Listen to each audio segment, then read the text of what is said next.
Awesome. It's really good to be back at Sub0, and thanks for coming.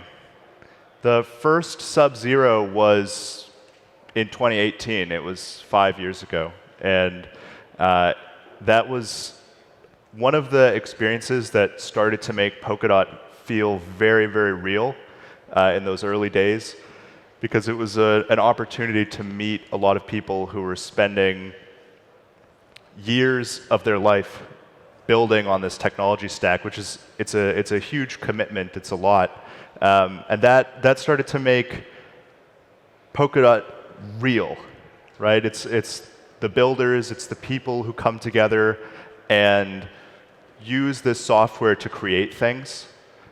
Sounds a little cheesy, but I always cherish going to Sub0 for that reason. Now, today I'm going to be talking about this new mental model. There's been a lot of work behind the scenes, sort of re-architecting, figuring out what we have built and what could be built at the core layer. And there's this new conceptual split that I've been turning over. Now, I'm coming here today not as a representative of the Parity Technologies team, not as an official spokesperson for Polkadot. I'm coming with a personal opinion, a possible vision for the future as a member of the Polkadot Fellowship. And this is that possible vision. So after Polkadot 1.0 has launched, there's a couple of key things we've been doing. So one is identifying generalizations of existing technology. So look at what we have built, like not just how it's packaged, not just what it seems people are doing with it so far, but what is it actually under the hood, and then use those generalizations to open new attachment points for building. Open things up, so to speak. So one of the big topics of discussion for the past couple of months has been agile core time. This is about core procurement. Polkadot has these cores. I'll go into that later, but they're essentially the workhorse of Polkadot. Agile core time, and a lot of the things that we've been building up to over the past several months are about getting cores, right? How many cores do you need? How long do you need them for? How much core time? Is it frequent? Is it regular? Is it one? Is it many? That's just about core procurement. This is about what do you do when you have a core? What kinds of things can you do with that? So first, I'll take a detour into what has been built all the way down the stack. And I've put together this diagram. And this is essentially how I view the stack. So all the way at the bottom, we have the internet and computer hardware. So this stuff, we didn't build that. It's just used. Then there's validator consensus and networking. So this is essentially you have a bunch of nodes that use both the internet and computer hardware. They have networking protocols that they run with each other to create the relay chain. So it's the blockchain that runs babe and grandpa consensus, which coordinates all of these other activities. On top of the relay chain, or as part of the relay chain, there is a data availability system and a code execution system. So this parallels those very base level components of the internet and computer hardware. So you have a blockchain for coordinating how we use the internet to make data available and how we use the computer hardware to execute code. Now on top of those systems, we have cores. I'll go into more of this a bit later, but you have some other things that are living inside of the Polkadot relay chain, like scheduling which work goes on cores. What is the code that could run on cores, work scheduling and code registry. And then we have the parachains protocol and the end user applications. Now, most of this is very abstracted away from the end user developer and end user who is using Web3.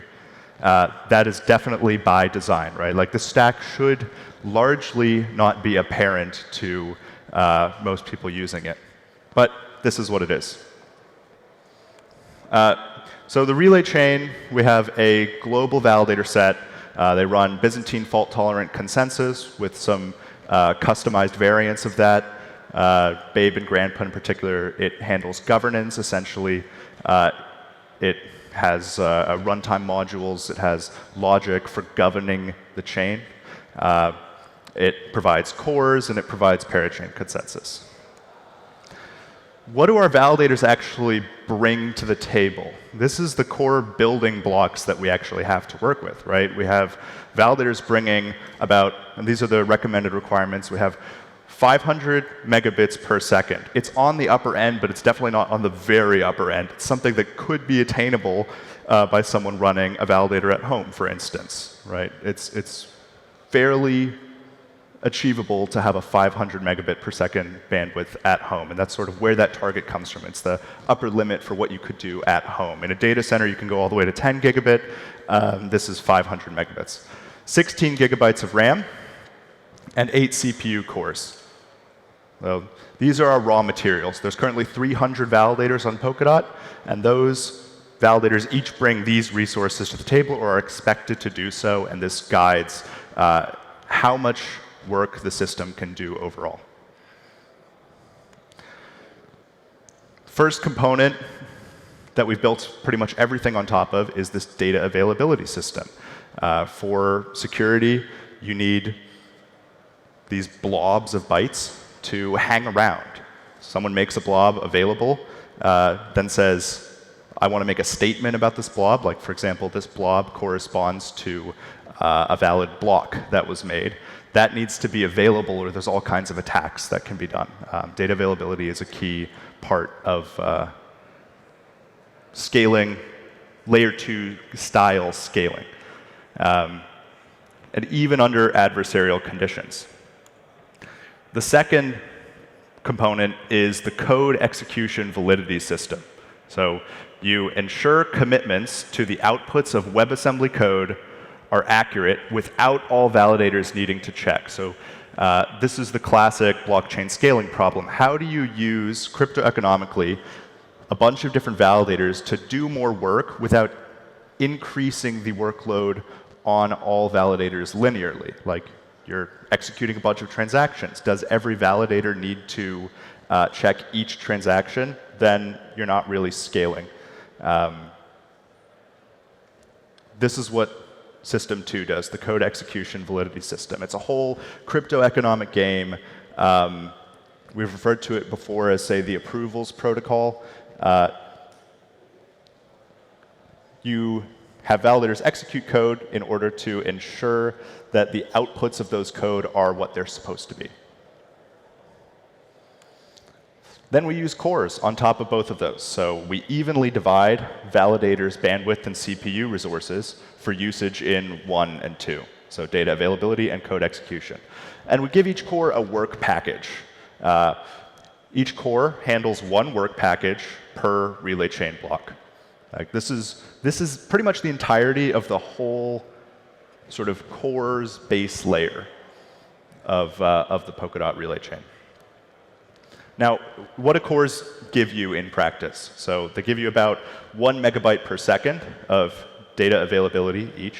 So one workload is about 5 megabytes and maximum, and they're coming every 6 seconds. So that's pretty close to 1 megabyte per second. It's 5/6, and it, I think with networking optimizations could go higher. It gives you about 1,500 STPS. This is sort of a standardized TPS. TPS is a terrible metric, by the way. We don't really have great metrics, but you get access to a certain amount of compute resources, which is something like a smartphone from 2005. And that's about the amount of work that each core can do in each workload. It's 2 seconds of execution there. Currently, 50 cores, aiming for much more than that. The number of cores is a function of the number of validators and network protocols, essentially how efficient are the network protocols. A lot of work is being done behind the scenes to optimize those network protocols, make them more efficient in order to increase the number of validators, increase the number of cores, and cope well with the increased workload as a result. That is, validators are currently bringing resources to the table, such as CPU and bandwidth, but those are not being utilized as efficiently as they could. What is a work package? Well, you get one work package per 6 seconds per core. You get 2 seconds of execution on essentially a smartphone from 2005 or 2008, and 5 megabytes of data to do that computation with. So let's return back to this, this diagram. We have everything up to cores is what I've talked about already, and we've talked a lot about building parachains on top of cores in the past, and end-user applications on top of that. I want to draw a line. So the line is borrowing this kernel and userland terminology from operating systems. And the kernel is basically what actually uses the hardware, right? It handles program scheduling, it handles sandboxing and making sure that code is executed correctly, input, output. That's what kernel does in traditional operating systems. And then userland is user-provided code. Now, users of operating systems are not necessarily end users, right? There's usually a few layers in there before you get to someone who's actually just sitting at a computer, sitting on a smartphone, and using it. Userland here means essentially developer land. Like, users do exist up that stack, but at the point of interface between userland and the kernel, it's typically not an end user doing that. It's more of a developer.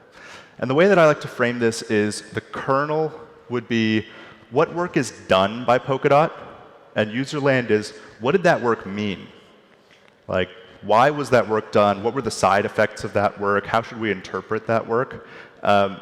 Whereas the kernel is focused only on work packages. Make sure that work packages are executed, that data is made available, and that the work packages yield the expected outputs. And this is where we can start to draw that line.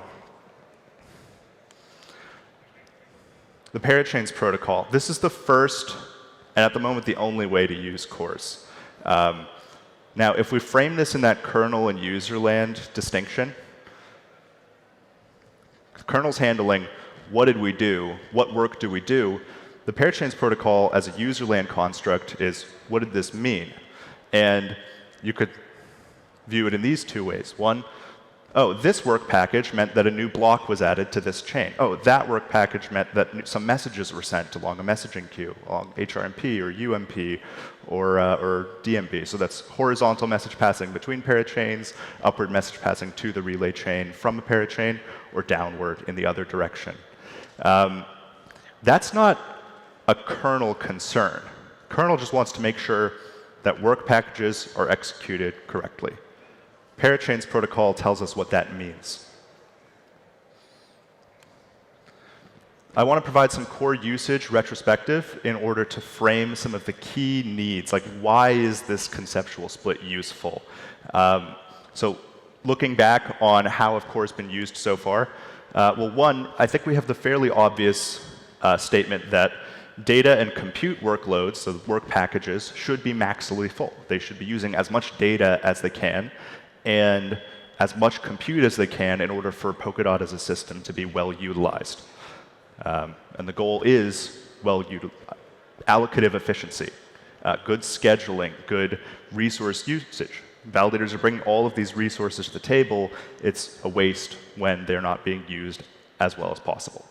Now, most core users currently, they need far less than a core at any given time. Like historically, inspecting the work packages that have been submitted to Polkadot and Kusama, the typical core workload uses about 250 kilobytes of data and takes around 100 milliseconds to execute. That's a pretty far cry from the 5 megabytes of data that are being made available as an upper limit and the 2 seconds of execution that are being made available to work packages as well. So most core users need far less than a single core at any time. Work packages are being inefficiently packed.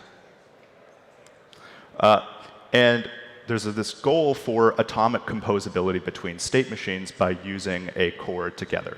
So if you have a work package that advances many parachains, say, at the same time, instead of just a single one, you both get better utilization, but you also get this ability to atomically compose them as they're being executed together as a unit.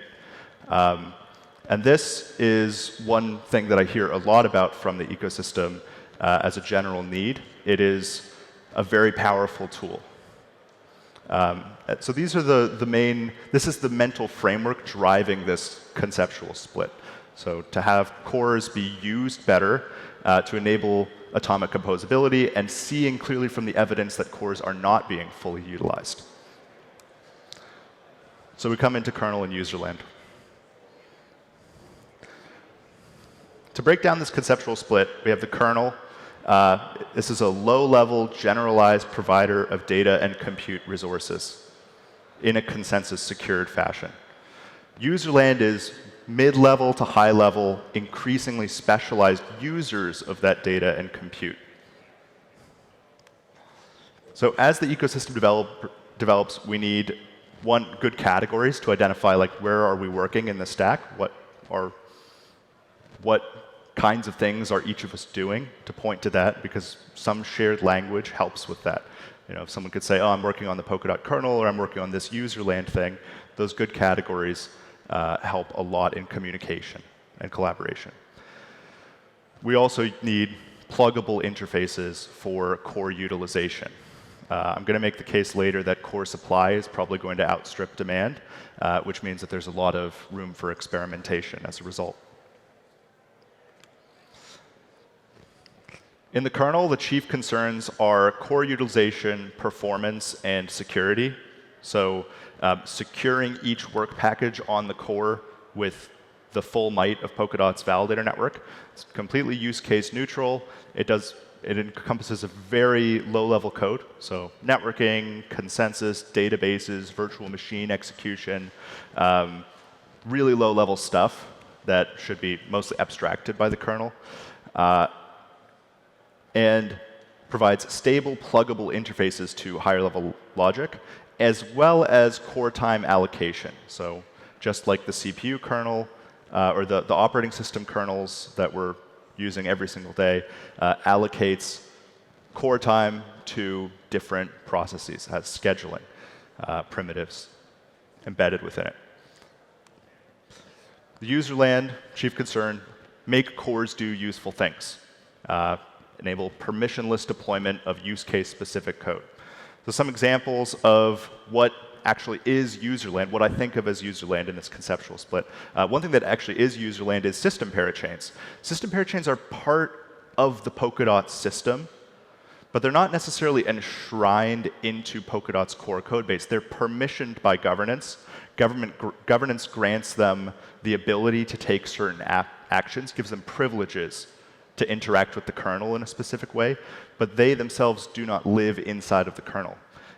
Shared work package builders, collators, that would be a userland. It's still a very technical, very low-level topic, but it's a userland construct. The parachains protocol, this is userland, and I'll break that down in the next section. And Cumulus, so the SDKs that we actually use to write things that build on Polkadot, those are userland concerns. Let's talk a little bit about the interfaces. So what interfaces, minimal interfaces, would Polkadot need to provide in order to give the general ability to interact with cores and use them? So one big question is, who's buying core time? Right now, core time is sold to parachains. It's sold to a parachain ID. Currently through auctions, the slot auctions. After RFC1 is implemented, it would be this agile core time mechanism, the new agile core time mechanism. But that still refers to selling core time to parachains. Now, if I'm saying that in this mental model, parachains are a userland construct, then the kernel can't sell core time to parachains because it wouldn't know what those are. So this is a proposal to instead allocate core time to builder sets. So not two builders as individuals or as teams, but builders as this new role in the network, new kind of node or node pools that use core time. So the kernel would instead allocate core time to these builder sets or workload builder sets, which then in turn submit work packages to the kernel to execute on its cores. This is a generalization over the existing collator sets. Now, the term builder is less specialized to parachains. And what do? Well, they build work packages. Within this mental model, you can imagine doing the things for parachains exactly as they are done now. So selling core time directly to a parachain is exactly the same as selling core time to a builder set which only works on a single parachain. That's sort of enshrined within that parachain. But you can do more things with builders as well. They generalize over cryptography, consensus, authorization mechanisms, or they should do this, I think, in a final iteration of this proposal, in order to say, oh, a builder set is, it's running its own sub-consensus to figure out what goes into its work packages. It's not a single node with a key that can go down. It's more than that. It's a generalization over entire sets of nodes that are coordinating in order to produce work packages. Two things that come to mind. One, builders can build work packages that advance multiple parachains simultaneously and compose them atomically. This is a pretty important reason and a main driving factor for generalizing over collator sets in this way. That instead of selling core time to a single parachain, you sell core time to a builder that in turn makes workloads that advance multiple parachains simultaneously. And then those can even compose atomically, point 3 from earlier. They can also submit an arbitrary amount of work packages for a single parachain at the same time. If all the kernel cares about is it got a work package from a builder, and that builder has been allocated and scheduled a certain amount of core time, everything's good from the kernel perspective. So that means that all of these concerns about, I mean concern in a specific design constraint sense, the concern of how do you get a parachain to use as many cores as possible, or something to use as many cores as it needs at any given time, that gets lifted out of the essentially kernel code base. It creates a nice division for experimenting with those types of things in a way that doesn't require coordination over the highly fragile and difficult to alter kernel code. I think in the kernel, you exist in this realm of software development where the slightest mistake can just vaporize everything. So the more that we can deliver on these types of end use cases without having to enshrine that within the same code base, the better. So this abstraction essentially lets us as an ecosystem do that. Here's a graphic showing this concept of you have a shared builder among many different parachains. It's gathering transactions from each of them. And that work package, basically, it would be a wrapper around 5, 6 different blocks, one from each of those parachains. That lands on a core. Polkadot executes it in the kernel, and all is good. And this is, so to go back to this agile core time presentation from Polkadot Decoded, this is essentially how you would get to that point of cores being used by different parachains or bundled in all of these different ways without having to enshrine that directly into Polkadot's protocol, but rather make it possible through experimentation at higher levels. The other interface we need is not just about work package building, but it's about interpreting the side effects of work packages. Essentially, what did the work packages mean? So in the example of the parachains protocol, it says, oh, this work package meant there was a new parachain block, or this work package meant there were new messages, or maybe both at the same time. So this all currently exists in the relay chain runtime. The logic of the relay chain, this is hard-coded logic within the relay chain. So it looks at all of the parachain blocks that are landing on cores. It checks that each parachain block descends from the parent parachain block, so the parent header with that parachain ID. It checks that each parachain block behaves correctly in messaging, right? It doesn't send more messages than there's space in the queues. It doesn't try to read 100 messages when there are only 50 to read. And then, once it's done all of those checks, it updates storage inside of the relay chain state. It updates that storage. And this update step is the really critical part that we want to generalize. It updates the storage to place the new parachain head in there, and updates the message queues to reflect the messages which have been read and the messages that have been placed in the queues. So these are all what I would call side effects. There was work done on a core. The kernel made sure that that work was done correctly.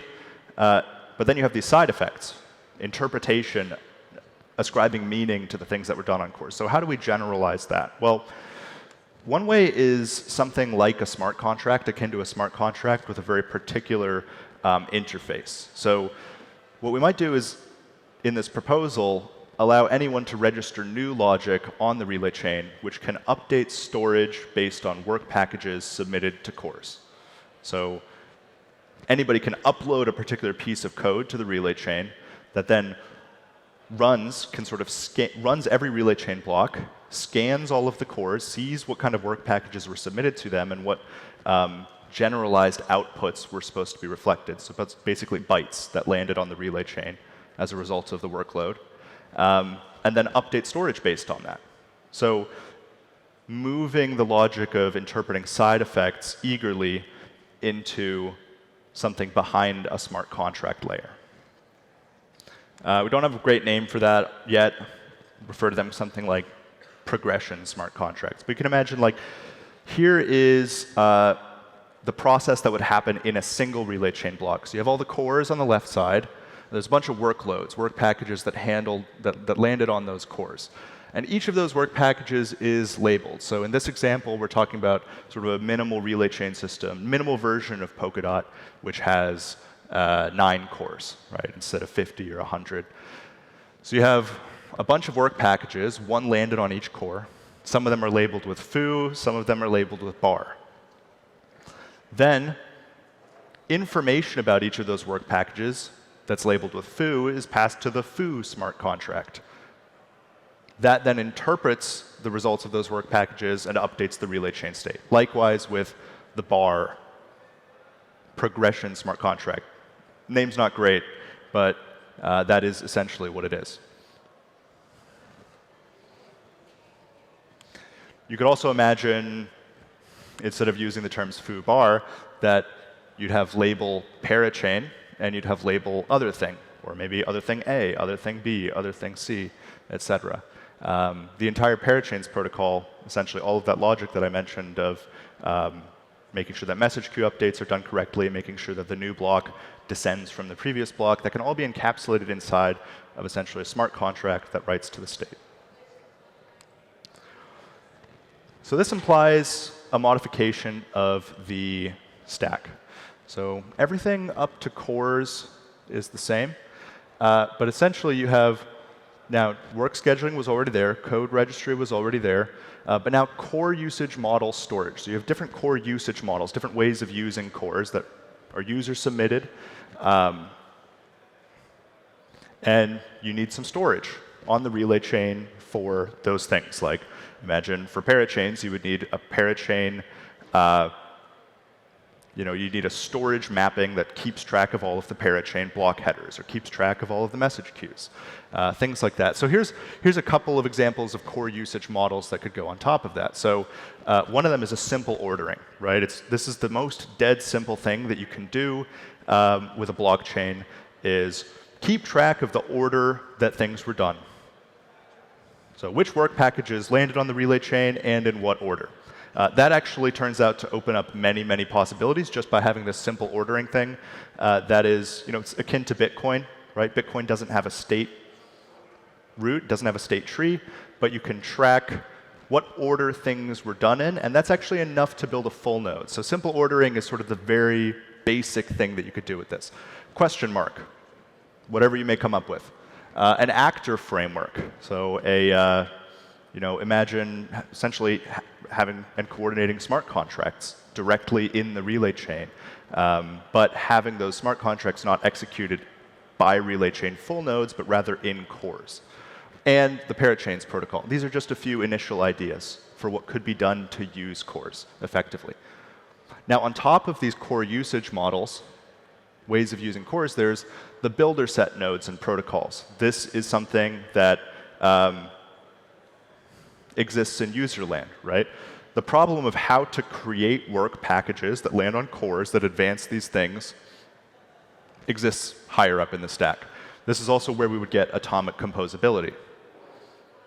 And on top of all of that, you still have end user applications. Now, this changes nothing for the stack that's already there. It's a strict generalization over what already exists, because the parachains protocol already exists. The collator framework in Cumulus could be viewed as a builder set node and protocol, and then there are end user applications built on top of those.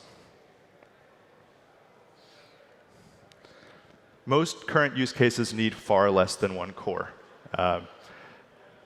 But core sharing within workloads is generally going to be way better for application experience than core sharing with full workloads and low frequencies. It's basically the problem of if every 6 seconds you need 1/10 of a core, that means that in order to fully utilize a core, you would need to either wait a full minute, so that's a lot of latency, or find a way to share that workload with other things that don't require a full core. That's much preferable for application experience, to have things land on the relay chain quickly, get finalized by its consensus quickly and accurately, but also use the relay chain's resources effectively.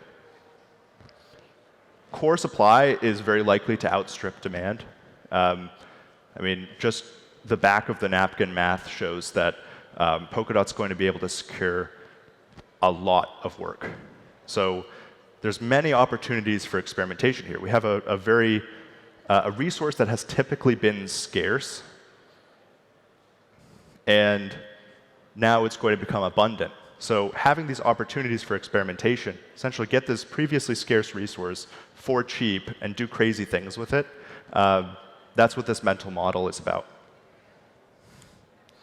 Now, Userland doesn't mean application layer. I have stressed this a couple times, but this is, I think, very important.